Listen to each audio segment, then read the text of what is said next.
guys, update tayo sa ating leafy garden. Malalaki na aking mga pechay. Mas di makita. Yan, may harang kasi dahil maraming manok. Meron din dyan lettuce, pero maliliit pa. Nasa gitna. Yan yung malalapad ng dahon yan yung pechay. Meron ditong sibuyas. Pero wala pa silang laman, tingin ko. Puro dahon pa lang yan. And tomatoes. Green pa yung mga tomatoes ko. Ito malaki.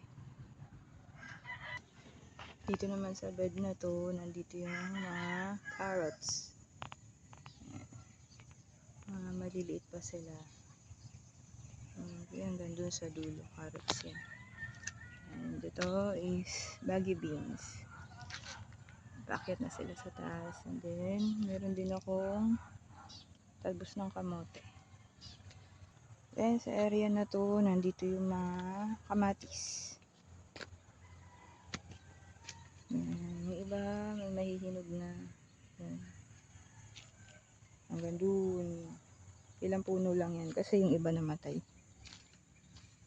Yan, may maliliit. Tsaka pumapangit din yung dahon. May sakit ata. Ito, ang dami bunga niyan. Ito yung naunang puno na nagkaroon ng maraming kamatis. So, syempre, siya rin yung maunang mahihinog ang bunga. Diba ang ganda? Parami.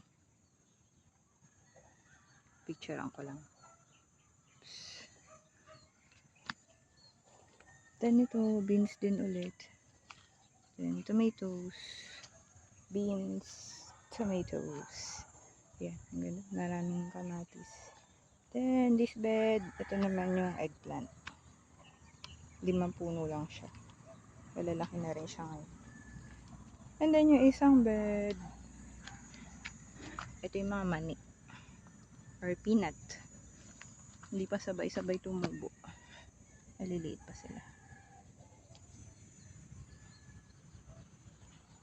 And then, any araw, tirik na. Meron din ako nag-iisang puno ng saging dito. And then, pag umikot ako sa kabilang side, may bed din ng talbos ng kamote. Sweet potato.